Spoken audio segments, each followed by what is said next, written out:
लोकाभिरामं रणरङ्गधीरं राजीवनेत्रं रघुवंशनाथं लोकाभिरामं रणरङ्गधीरं राजीवनेत्रं रघुवंशनाथं कारुण्यरूपं करुणाकरं तं श्रीरामचन्द्रं शरणं प्रपद्ये कर्पूरगौरं करुणावतारं संसारसारं भुजगेन्द्रहारं सदा वसन्तं हृदयारविन्दे भवं भवानी सहितं नमामि भवं भवानी सहितं नमामि। आए संतजन, अपने जीवन को सफल बनाने के लिए अपने अपने गुरु मंत्र को ध्यान में हृदय में बसाते हुए राम अवतार श्री रामचरितमानस की कथा जो दास अभी कह रहा है वो याज्ञवल्क्य ऋषि के द्वारा भरद्वाज मुनि को सुनाए जा रहे हैं प्रयागराज में बैठ करके। कल की कथाओं में दास ने इस विषय को रखा था कि सशरीर प्रभु के अवतार जो होते हैं उनका वर्णन वेदों ने, पुराण भगवानों ने, ऋषि महर्षियों ने, तपस्वियों ने, ज्ञानियों ने, पीर पैगंबरों ने अपने अपने ढंग से किया है कि रामायण शतकोटि अपारा, हरि अनंत हरि कथा अनंता। समय परिवर्तनशील है, हरि अनंत है, व्यापक है, सर्वशक्तिमान है, कण कण में है। हम जितने भी जो भी भाई बहन अपने अपने माध्यम से यात्रा के दौरान जो वाहन प्राप्त हो रहे हैं, गुरु स्वरूप संसारिक रूप में जो भी हमारे श्रेष्ठ जन मिल रहे हैं, उनसे ज्ञान प्राप्त कर अपने जीवन को सफल बनाने का प्रयास कर रहे हैं। और उस कड़ी में, उस लड़ी में यदि कोई अन्य जीव भी यात्रा करनी चाहे तो स्वागत है, कर भला तो हो भला। कल की कथा में दास ने कहा था कि प्रभु जब अवतार लेते हैं तो उनका कई मकसद होता है। यहाँ पर मुख्य रूप से राम अवतार की बात की चर्चा की जा रही है, जिसमें भगवान शिव ने मां पार्वती को राम अवतार का मुख्य रूप से 5 कारणों की चर्चा की है। ऐसे तो कारण अनेक है, अनगिनत है, और चूंकि प्रभु अजन्मा है, अगुण ही सगुण ही, निराकार साकार का वर्णन हमारे ऋषि महर्षियों ने समय अनुसार, हाँ कुछ ओछे लोग भी होते हैं, किसी की निंदा भी करने में किसी को मजा आता है। और जिसने शुरू उदाहरण स्वरूप तुलसीदास ने रामचरितमानस की रचना की थी, तो इनको भी बहुत सी कठिनाइयाँ हुई होंगी। हम जब कोई भी नए कार्य या कुछ ईश्वर की इच्छा से कुछ न पसंद लोगों के भी यदि कुछ बातें कही जाए तो हरि कथा को भी लोग प्रश्न के लाइन में खड़े कर देते हैं। कि हमारे पीर पैगंबर ऐसे नहीं कहते हैं, वैसे नहीं कहते हैं, सदगुरु ऐसे नहीं कहते हैं, वैसे नहीं कहते हैं। अरे भाई, हमारा सनातन से सदगुरु स्वरूप परमात्मा जब आते हैं तो जैसा कि दास कल बताया था कि हरि अवतार की पहला कारण में कि श्री हरि के द्वार पर जय और विजय नाम के दो द्वारपाल थे, उनकी कथा, और दूसरे में तुलसी मैया के श्राप की कथा। आज राम अवतार का तीसरा कारण दास ये कहेगा कि हमारे ऋषि महर्षियों में भी बहुत प्रकांड लोग होते हैं। लीलाओं के भंडार कृपालु हरि ने उससे जो वृंदा के श्राप को सहर्ष स्वीकार किया था, क्योंकि उन्हें कुछ कार्य करने थे। अब तीसरा कारण में हम आते हैं नारद मुनि के बारे में। तो हमारा वेद पुराण कहते हैं, बाबा कहते हैं कि एक बार नारद जी ने भगवान को भी श्राप दे दिया था, तो एक कल्प में उसके लिए अवतार हुआ। यह बात सुनकर पार्वती जी को बड़ा आश्चर्य हुआ, क्योंकि ये कथा शिव जी कह रहे हैं। तो पार्वती जी बोली कि नारद जी तो विष्णु के बड़े भक्त और ज्ञानी पुरुष हैं, हमारे गुरु हैं। फिर उन्होंने ये श्राप भगवान को किस कारण से दिया? देखिए, हमारे भरद्वाज मुनि को याज्ञवल्क्य के ऋषि कह रहे हैं, नारद श्राप दिन है एक बारा, कल्प एक ते लगी अवतारा। गिरिजा चकित भाई सुनी बानी, नारद विष्णु भगत पुनि ज्ञानी।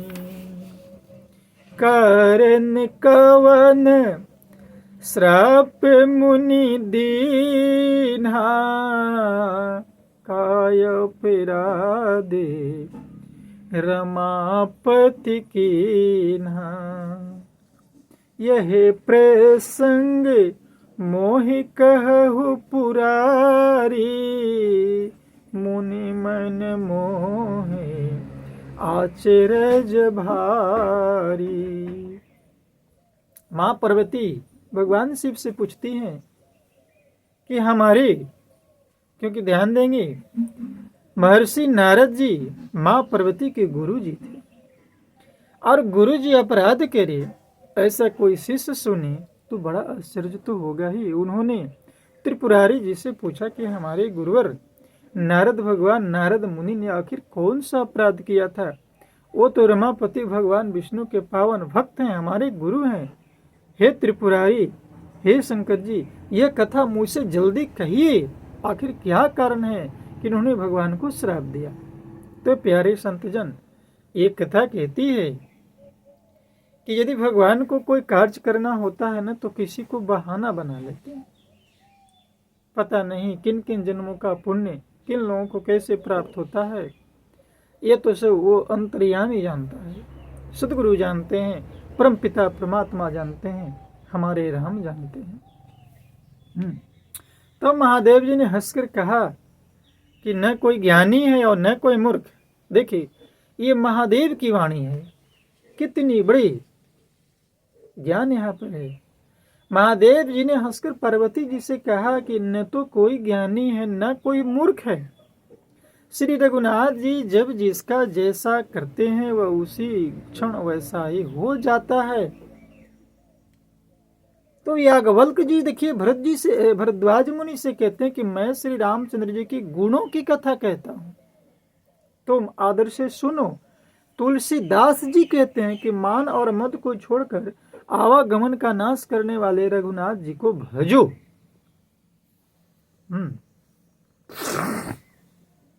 देखिए जहां पर हम अपनी मन की करते हैं ना, जो हम कहें वो सही, ये भाव जब इंसान के अंदर आ जाता है ना, तो उनका गुरुमत भी, रावण के पास सब कुछ था लेकिन गुरुमत नहीं थी, लेकिन वो शंकर जी के प्रिय भक्त थे। जब जब भी वो प्रसन्न होता था, दान स्वरूप अपने 10 सिर को काट करके शंकर जी के चरणों में समर्पण कर देता था। ये रहस्य की बात है। नारद मुनि ने ईश्वर को श्राप दिया, भगवान को श्राप दिया, राम को श्राप दिया, ये रहस्य युक्त बात है। क्यों दिया? क्योंकि कुछ बड़े कार्य होने थे।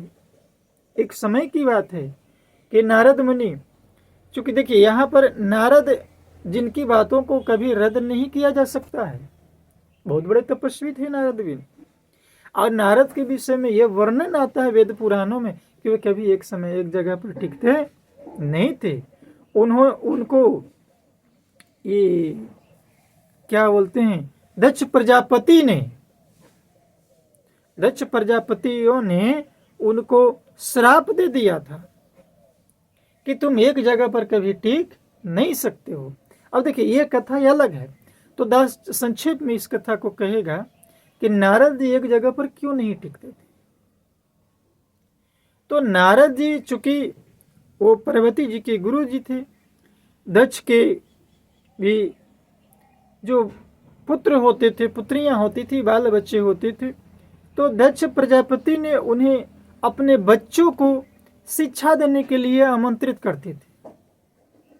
अब नारद चूंकि वो बैरागी पुरुष थे, वो तो ईश्वर में मग्न रहते थे, वो ऐसी शिक्षा जो नारद जी के आश्रम में चले जाता था, नारद जी के पास जो शिक्षा प्राप्त करने जो ये दक्ष प्रजापति के बच्चे जाते थे, तो उनको ऐसी शिक्षा देते थे कि दोबारा वो लौट करके घर नहीं आते थे, वो ईश्वर में भक्ति में रम जाते थे।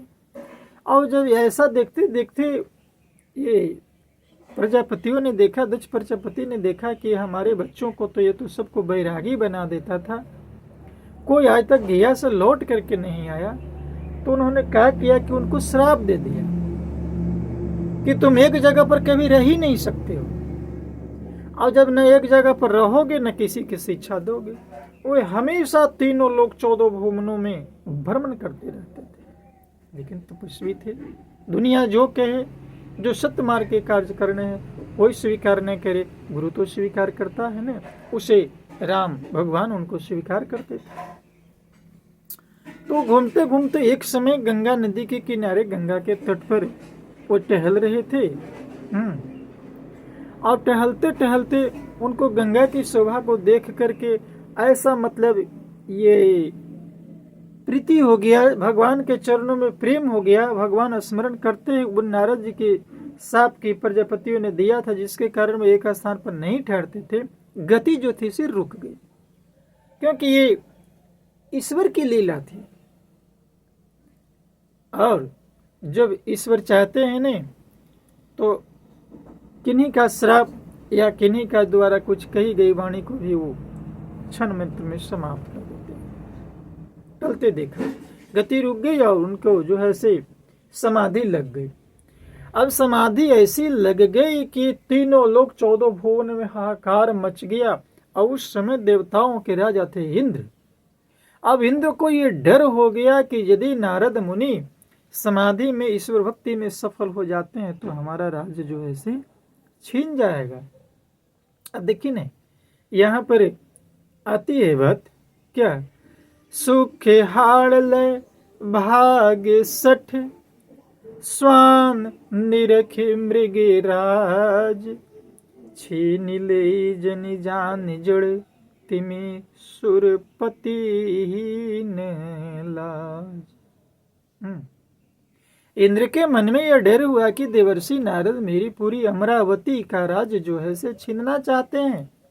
तपस्या के बल पर भगवान से मांग लेंगे, शिव को प्रसन्न कर लेंगे, वो चूंकि औरदानी है वो दे देंगे, मेरा राज्य छीन जाएगा।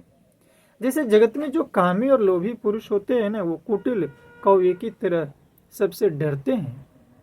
कुछ ओछे लोग आज भी होते हैं जो अपने आप को बहुत बड़े ज्ञानी, बहुत बड़े तपस्वी, बहुत बड़े सत्संगी, बहुत बड़े गुरु भक्त भी होते हैं, जो ये चाहते हैं कि जो हम कहें वो सही। भाई बहन, ऐसी बातें हमारी मानस नहीं कह रही है, हमारे वेद पुराण नहीं कह रहा है, हमारा शास्त्र सम्मत नहीं कह रहा है, हमारा गुरु का आदेश ऐसा नहीं कह रहा है, हमारे राम ऐसा नहीं कह रहे हैं। जैसे मूर्ख कुत्ता सिंह को देखकर सूखी हड्डी लेकर भागता है और वह मूर्ख यह समझे कि कहीं हड्डी को सिंह छीन न ले, वैसे इंद्र को यानी नारद मेरा राज छीन लेंगे ऐसा सोचते। कहते हैं कि उनको लाज भी नहीं आती, तिमी सुर पति ही न लाज। तो जब ऐसी नौबत इंद्र के मन में हुआ तो उन्होंने कामदेव को पुकारा और कामदेव को ये आदेश दिया कि तुम जाओ और नारद मुनि के तपस्या को भंग करो। और जब नारद मुनि उनकी आज्ञा को पा करके चलने लगे तो शीतल मंद और सुगंध तीनों प्रकार के हवाएं चलने लगी हैं और नारद की तपस्या किस प्रकार भंग हो जाए ये उपाय हमारे कामदेव ने जितना भी हो सका रचा, चाहे उसके लिए जो करना पड़े। तो लेकिन नारद जी को वो जीत नहीं सका। तपस्या में नारद जी सफल हुए। तबे नारद गवने शिव पाही, जिता काम अह मिते मन माही। मार चरित शंकर ही सुनाए, अति प्रिय जानी महेश सिखाए। ये देखिए ना, प्रभु की कृपा से उनके गुरु के अनुसार मार्ग पर चलने के कारण यदि किसी व्यक्ति का कोई कार्य हमारे श्री हरि के चरणों में सफल हो जाता है ना, तो संसार में कोई ऐसा पैदा नहीं लिया है आज तक, चाहे अपने आप को कितना बड़ा गुरु भक्त या भगवान के भक्त कह ले। दास नहीं कह रहा है, मानस कह रही है, हमारे याज्ञवल्क्य के ऋषि कह रहे हैं, भरद्वाज मुनि कह रहे हैं, नारद जी कह रहे हैं, शिव भगवान कह रहे हैं, पार्वती माता से कह रहे हैं। क्या कह रहे हैं कि वो गर्व उनके अंदर आ ही जाता है। नारद के मन में अभिमान आ गया, क्षमा करेंगे ये बात कहने में शोभा नहीं देता, लेकिन मानस कह रही है। उन्होंने सोचा कि मैं तो कामदेव को जीत लिया। वो खुशी के मारे शिव जी के पास जाते हैं और कहते हैं कि मैंने कामदेव को जीत लिया। अब कामदेव के जीतने की बात जब हमारे बम भोले बाबा सुनते हैं तो मन ही मन मुस्कुराते हैं, लेकिन एक हिदायत करते हैं कि बार बार विनऊ मुनि तो ही। भगवान शिव नारद जी के चरणों में विनती कर रहे हैं, जिन्हें यह कथा सुनायहु मोही, कि जिस प्रकार ये कथा अपनी विजय का पताका लहराते हुए मुझे कह रहे हैं ना, तिमी जनी हरही सुनावई कहूँ चले प्रसंग दुराए तबहूँ। तुम इस कथा को किसी दूसरे से नहीं कहना, क्योंकि अहित हो जाएगा। लेकिन कहते हैं कि जब नाज मनुज पर छाता है, विवेक पहले मर जाता है। कृष्ण ने तो बहुत विनती किया था दुर्योधन से, दुर्योधन युद्ध को टाल दे, लेकिन हरि की लीला थी ना। भरद्वाज मुनि को याज्ञवल्क्य जी कथा में ये कह रहे हैं कि वो नारद नहीं माना, और जाकर भगवान हरि से इस बात को कहा कि मैं तो कामदेव को जीत लिया। अब भगवान ने देखा कि ये तो मेरी भक्त, देखिए ये भक्त वत्सल अपनी भक्तों की रक्षा के लिए ऐसा तुरंत कार्य उठा लेते हैं जिससे उनको नुकसान नहीं हो। चूंकि भगवान अपने भक्त की रक्षा के लिए हर समय तड़पते रहते हैं। अब उनकी देखिए भगवान की एक योजना कि जो ही भगवान के पास से नारद अपनी वीरता का बखान करके और सिर अभिमान से कि मैंने कामदेव को जीत लिया, संसार में ऐसा कोई नहीं होगा, देखिए मनुष्य जब ऐसा होता है ना तो भगवान भी उपाय कर ही देते हैं। उन्होंने 100 योजन का एक नगर बसाया। 100 योजन यानी कहने का मतलब हुआ कि 400 कोस, यानी एक कोस में होता है 3 किलोमीटर, सब जानते हैं। एक कोस में 3 किलोमीटर, तो 100 कोस में 300 किलोमीटर। यहाँ है 400 कोस यानी चरतियाई 1200 किलोमीटर लंबा एक नगर बसाया। और वैसा नगर जो उस समय संसार में शुद्ध युग में कहीं था ही नहीं, और उसकी वैभव और विलास 100 इंद्रों के समान था। वह रूप तेज बल और नीति का घर था। और उसके विश्व मोहिनी नाम की एक ऐसी रूपवती कन्या कहा जो नगर बसाया, उसमें भगवान ने अपनी माया से, यानी उस नगर में ऐसे सुंदर नारी बसते थे मानो बहुत से कामदेव उसके स्त्री रति ही मनुष्य शरीर धारण किए हुए हैं। उन्होंने स्त्री पुरुष सबकी व्यवस्था कर दिया। उस नगर में सील निधि नाम का एक राजा भी रहता था। ये माया की उत्पत्ति थी भगवान के द्वारा, जिसके यहाँ असंख्य घोड़े, हाथी और सोना की टुकड़ियां। उसके वैभव और विलास 100 इंद्रों के समान था। इंद्र लज्जित हो गया। तेज बल और नीति का घर था। और वो सील निधि नाम के जो राजा थे 100 योजन के घर में, 100 योजन के नगर में हैं, हरि माया के से जो सब उत्पन्न थे, उसके एक सुंदर रूपवती कन्या थी जिसका नाम था विश्व मोहिनी। और ऐसी रूपवती कन्या उस समय संसार में नहीं थी। लक्ष्मी माँ भी उसके समय फेल हो जा रही थी। अब देखिए ये भगवान की लीला, राम अवतार की कथा। नारद मुनि जब भगवान से चले तो उसी रास्ता से चले, तो वो नगर उस समय तो था नहीं, लेकिन नारद के दृष्टि पर ईश्वर ने पर्दा डाल रखा था।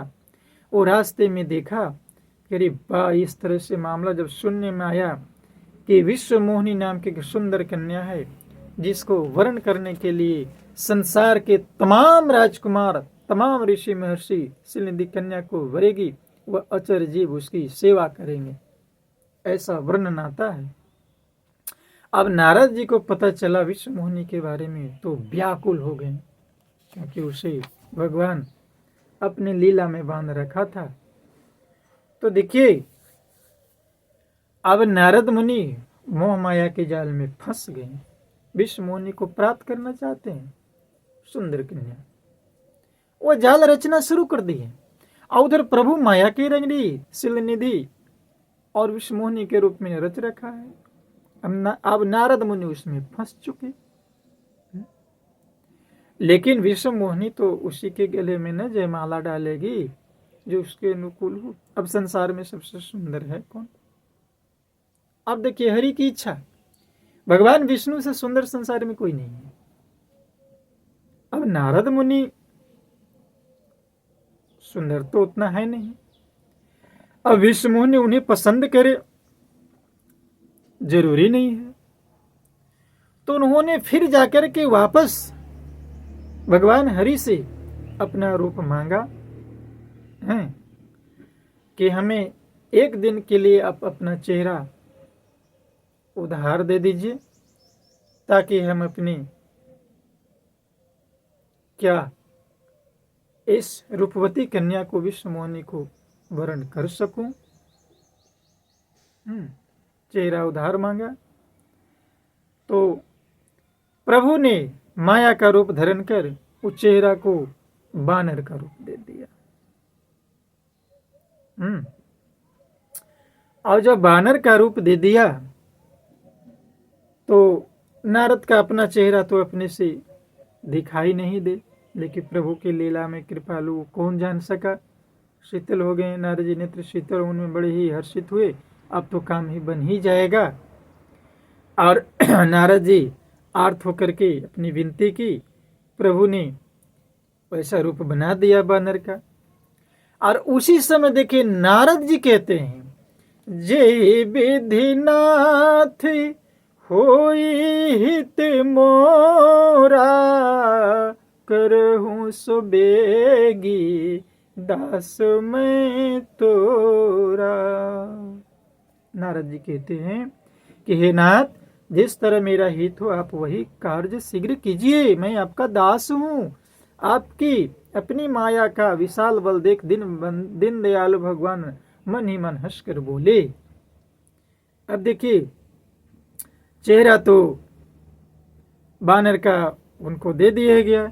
नारद मुनि कह चुके हैं कि जो से मेरा हित हो, इसलिए दास से विनती करेगा कि भगवान से वरदान नारद मुनि मांग चुके हैं।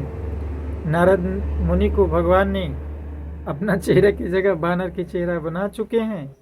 विष्णु मुनि को प्राप्त करने के लिए नारद मुनि व्याकुल हैं, वो माया के जाल में फंस चुके हैं।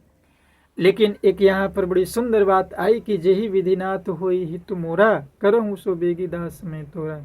दास ये विनती करना चाहेगा आप जी के चरणों में, जो राम कथा सुन रहे हैं कि और ये भी करना चाहेगा कि जब भी हम ठाकुर जी के सामने, ईश्वर के सामने, गुरु के सामने बैठे तो इस बात को ही लगाएं कि जेहि विधिनाथ होए हित मोरा, करहूँ सो बेगी दास में तोरा।